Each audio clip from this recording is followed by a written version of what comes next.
The night the storm hit Red Willow, the sky turned a shade of bruised purple I'd never seen before. Old Man Hemlock, who'd lived by the river his whole life, swore he saw the spirits of the wind dancing on the water just before the first raindrops fell. We all thought he was just spinning another one of his tales, but looking back, maybe he wasn't so far off. My name is Ilara, and my family has owned the Red Willow in 4 generations. It's a sturdy old place, built from the heartwood of the very willows that give our town its name. It's seen 100 years of sunshine and snow, but it had never seen a storm like this one. The evening started normally enough. The usual crowd was gathered in the common room, farmers nursing their ales, a few weary travelers just passing through, and young Thomas from the blacksmith's forge, trying to catch the eye of my sister Lyra. The fire was crackling, the stew was bubbling, and the sound of laughter filled the air. Outside, the wind was just starting to whisper through the trees, a low hum that barely registered over the chatter. Then, the lights flickered. A collective groan went through the room. Power outages weren't uncommon out here, but this felt different. The wind's whisper grew into a howl, rattling the window panes like a caged beast. Thomas, ever the practical one, got up to secure the shutters. As he pushed open the heavy oak door, a gust of wind tore it from his grip, slamming it back against the wall with a deafening crash. Rain, as cold and sharp as needles, blasted into the room, dousing the nearest patrons and extinguishing half the candles. That's when the fear started to creep in. This wasn't just a spring shower. This was a monster. We all worked together, barring the doors and windows, stuffing rags into the cracks where the wind whistled through. The Red Willow Inn, which had always felt so safe and solid, now seemed like a tiny wooden ship tossed on a furious sea. The roar outside was constant, a physical pressure that made your teeth ache. Every now and then, a deafening crack of thunder would shake the very foundations, followed by a flash of lightning that lit up the terrified faces in the room. It was during one of these flashes that we saw it. Through a small gap in the shutters, a colossal shape was moving down by the river. It was a trino. It was a massive section of the riverbank, torn away by the raging water, carrying with it a cluster of our town's signature red willows. They were being swept downstream like twigs. The river, our gentle, life-giving river, had become a destructive force. Panic began to set in. One of the travelers, a merchant from the city, started pacing, muttering about how we were all doomed. But my father, his face grim but steady, raised his voice over the storm. He reminded us that the inn had stood for a century. He told us that as long as we stayed together, we would be safe. His calm was infectious, a small anchor in the swirling chaos. The night wore on, each hour stretching into an eternity. We shared stories to keep our spirits up, huddled together for warmth as the fire died down. Lyra, who was usually so quiet, started singing an old folk song, her clear voice a fragile but beautiful counterpoint to the storm's fury. One by one, others joined in, our voices weaving together in a testament to our shared hope. Some time before dawn, the storm began to lose its rage. The wind's howl softened to a mournful moan, and the relentless drumming of the rain eased. Exhausted, we waited for the first light. When morning finally broke, the silence was almost as unnerving as the noise had been. We unbarred the door and stepped outside into a world transformed. The sky was washed clean, a pale, innocent blue. But the landscape was devastated. The river had carved a new, wider path, and the familiar woods were littered with fallen giants. The bridge that connected us to the outside world was gone, simply vanished. Our town, Red Willow, was an island. But as we stood there, taking in the destruction, something else happened. From down the lane, Old Man Hemlock appeared, his clothes soaked but a determined look on his face. Behind him was Thomas, carrying an axe. Then came the baker, the farmers, and their families. Everyone who could walk had come out. We looked at each other, at the wreckage of our town, and then at the sturdy walls of the inn that had sheltered us. No one spoke for a moment. Then my father clapped Thomas on the shoulder. "Well, son," he said, his voice rough with emotion. "Looks like we've got some rebuilding to do." A murmur of agreement went through the crowd. A smile touched Thomas's lips as he looked at Lyra. The merchant who had been so sure we were doomed was now looking round with a newfound respect. The storm had taken a lot from us. It had reshaped our land and cut us off. But as we stood together in the morning light, surrounded by the ruins, I realized it hadn't broken us. It had washed away the trivial things, leaving behind what truly mattered: community, resilience, and the unshakable spirit of the people of Red Willow. The storm was a tragedy, yes, but it was also a beginning. It was the day we learned that our roots ran deeper than any flood could reach, and we would rebuild, together, stronger than before. Thanks so much for listening to our story today. If you enjoyed this narrative, please consider liking this video and subscribing to the channel for more tales like this one. We'll see you next time. The knock came again, harder this time, backed by the weight of men who believed the law stood behind them. Mrs. Mayfield, the sheriff, called through the door, his voice calm but sharp as flint. "We know you're inside." Clara's heart hammered so loud she was sure they could hear it. She turned toward the man standing near her table, the man she had buried, the man whose blood now darkened her floorboards. "Hide," she whispered. He shook his head. "There's nowhere." Another voice joined the sheriff's, younger and crueler. "We tracked him through the storm. He's hurt bad. Can't be far." The man Eli Mercer, a name Clara hadn't spoken in 7 years, looked toward the bed where Samuel lay.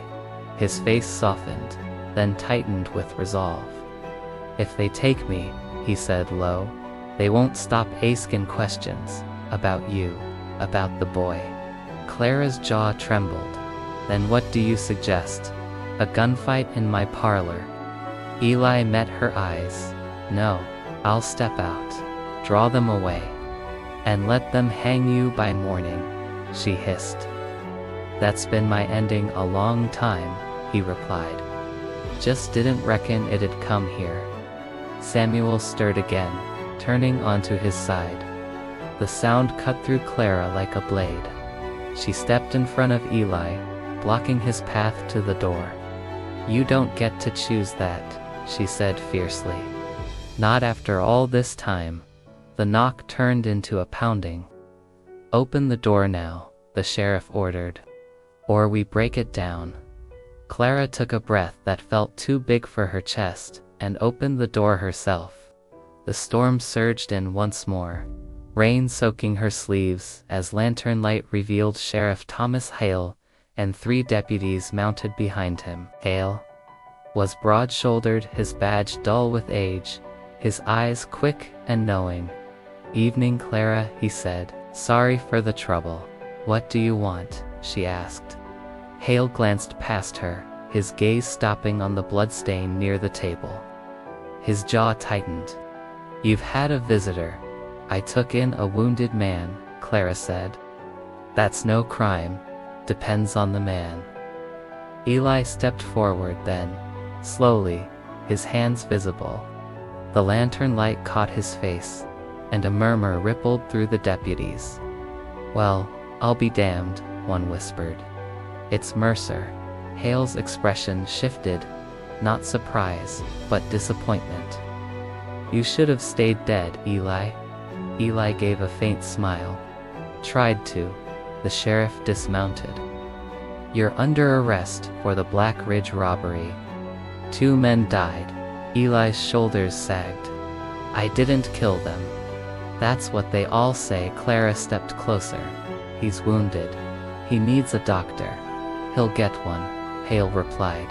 After the jail. Samuel's cough echoed from the back room. Hale's head snapped up. You got a child here? Clara's pulse spiked. That's none of your business. Hale studied her face. Then Eli's something flickered behind his eyes. Calculation. Suspicion. You best bring the boy out where I can see him. No, Clara said flatly. Eli moved between them.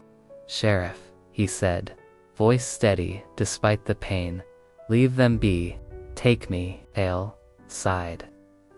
You always did have a talent for making things worse. As the deputies closed in, Eli swayed. Clara reached out, steadying him, and in that moment Hale saw it the way her hand lingered.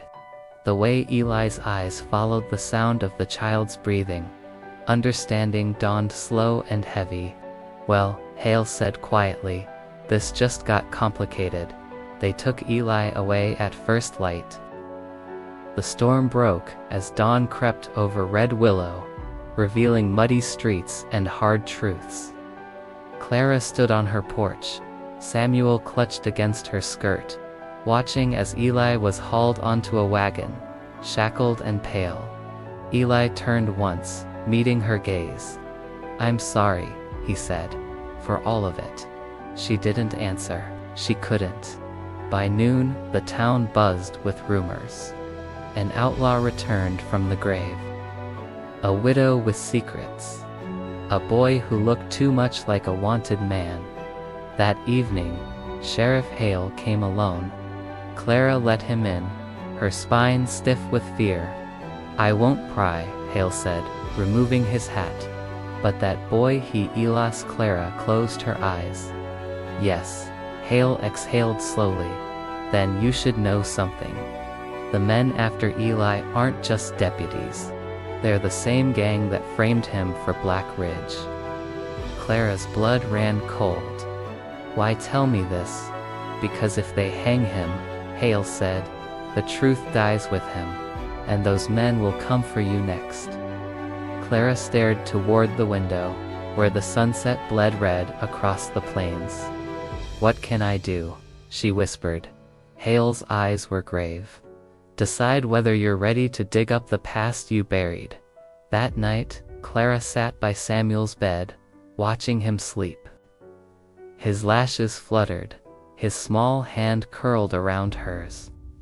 Mama, he murmured, half dreaming, is Papa a bad man? Tears slid down her cheek. No, she said softly. But he's in terrible trouble. Outside, the jail lantern burned through the dark, and inside that cell, Eli Mercer stared at his hands, knowing the storm wasn't finished with him yet.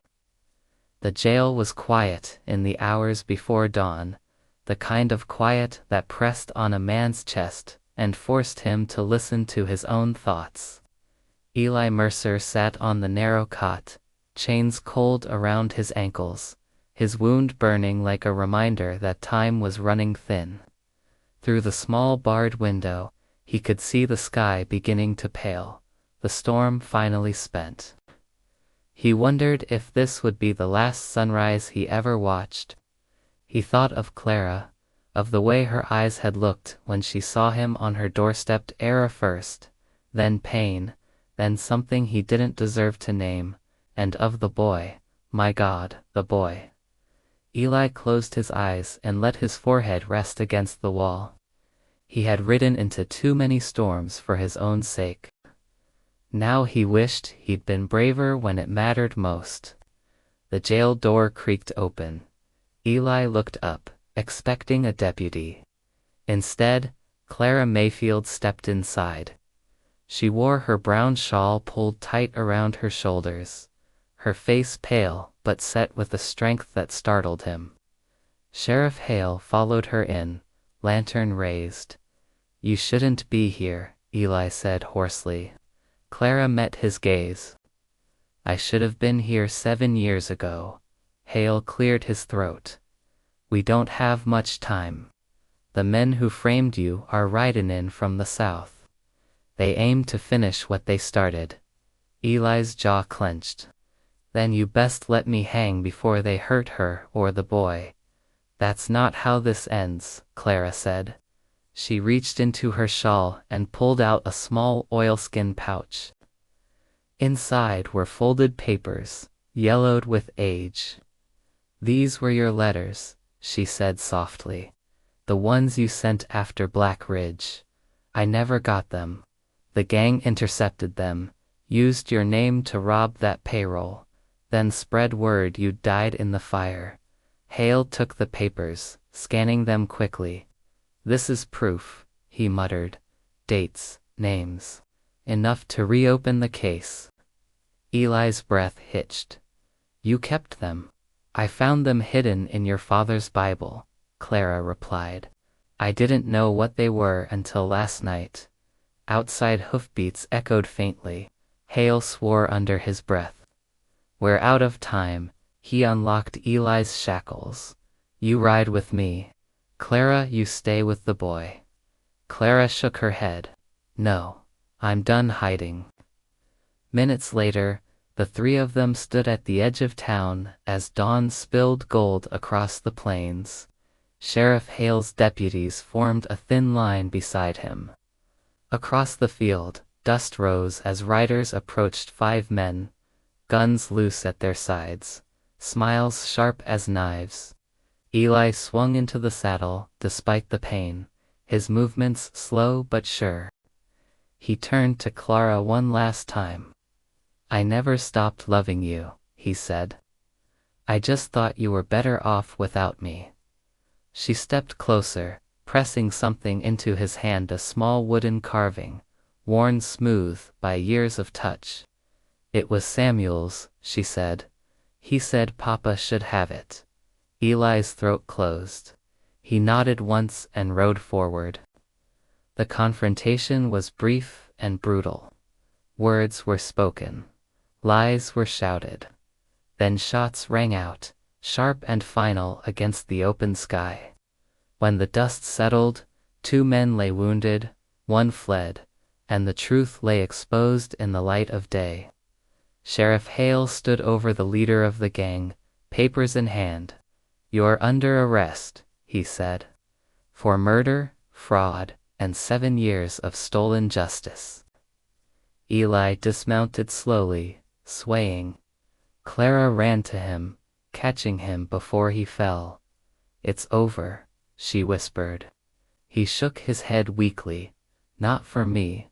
Hale approached, his expression heavy. "The law still demands a sentence, Eli, but it also allows mercy." Weeks passed. Winter crept in, laying snow across Red Willow and quiet over old wounds. Eli recovered slowly under Clara's care, his strength returning in inches, not miles. He helped mend fences, split wood, and read to Samuel by candlelight, his voice low and steady. The town watched, and slowly, it forgave. On a cold morning just before Christmas, Sheriff Hale arrived at the Mayfield home with a single sheet of paper. "A pardon," he said. "Signed and sealed. You're a free man." Eli stared at it, then looked at Clara. "I don't know how to make up for the years I lost." She smiled through tears. "You don't, you just stay." That evening, as the sun sank red and gentle behind the hills, Eli stood on the porch with Samuel at his side. The boy slipped his hand into Eli's, trusting and warm. "Papa," he said softly, "will you stay even when the storms come back?" Eli looked toward the horizon, where clouds gathered far away, then back to the home glowing behind him. I already rode through the worst one, he said. I ain't going anywhere. And as night fell over Red Willow, the widow who once said he was dead watched the man she loved stand alive in the doorway, finally home, finally forgiven, and no longer afraid of the storm.